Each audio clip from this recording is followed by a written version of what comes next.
نحمده ونصلي على رسوله الكريم اما بعد فاعوذ بالله من الشیطان الرجیم بسم اللہ الرحمن الرحیم۔ ابھی طارق مسعود صاحب کی ایک ویڈیو کلپ جو ہے وہ نظر سے گزرا۔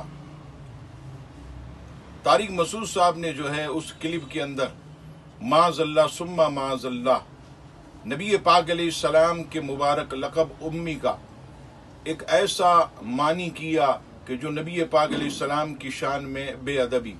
یاد رہے یہ لفظ امی نبی پاک صلی اللہ تعالی علیہ وسلم کو اس لیے کہا جاتا ہے کہ اس سے مراد ایسا نہیں ہے کہ آپ معاذ اللہ پڑھے لکھے نہیں تھے، نہ لکھنا جانتے تھے، نہ آپ پڑھنا جانتے تھے، بلکہ لفظ امی کا جو معنی ہے وہ کسی سے بھی نہ پڑھا، کسی انسان سے نہ پڑھا، بلکہ رحمان نے خود پڑھایا۔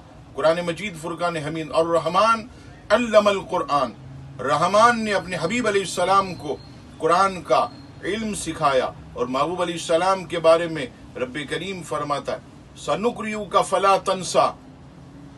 رب کریم سورہ اعلیٰ کی پارہ 30واں فرمایا اے محبوب ہم تجھے ایسا پڑھائیں گے کہ تو کبھی نہ بھولے گا۔ تو یہاں پر جو بے ادبی انہوں نے کی یہ قابل گرفت ہے۔ نبی پاک علیہ السلام کو امی اس لیے کہا گیا کہ آپ علیہ السلام کسی انسان سے نہ پڑھے، جو کچھ سیکھا اپنے رب سے۔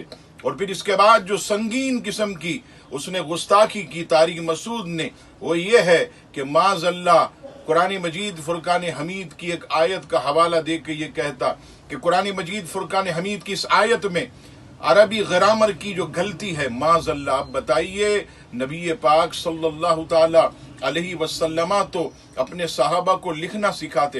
آپ تفسیر ابن کثیر پڑھیے، حضرت سیدنا امیر معاویہ رضی اللہ تعالیٰ عنہ کو حضور علیہ السلام نے خود بیٹھ کر کتابت سکھائی، اور باقاعدہ اس میں موجود ہے آپ علیہ السلام فرماتے ہیں کہ با کے نیچے اس طرح نقطہ لگاؤ، الف کو ایسے کھڑا کرو۔ حضور علیہ السلام نے انہیں لکھنا سکھایا، اور اس کے باوجود معاذ اللہ طارق مسعود یہ کہتا کہ اللہ تبارک و تعالیٰ کے کلام کی آیت میں جو ہے وہ معاذ اللہ عربی کی غلطی ہے۔ یہ بات اس کی قابل گرفت ہے۔ ہم مطالبہ کرتے ہیں کہ اس سنگین گستاخی پر یہ فوراً معافی مانگے، اور قرآن مجید فرقان حمید کی جو اس نے توہین کی، نبی پاک علیہ السلام کی شان میں جو بے ادبی کی ہے اس سے فوراً رجوع کرے، ورنہ ہم حکومت پاکستان سے مطالبہ کرتے کہ ایسی سنگین گستاخی کرنے والوں کو فی الفور جو ہے وہ گرفتار کیا جائے۔ علماء اہل سنت بیداری کا مظاہرہ کرتے ہوئے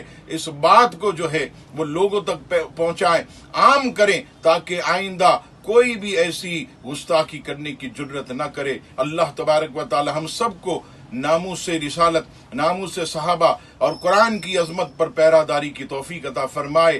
آمین ثم آمین۔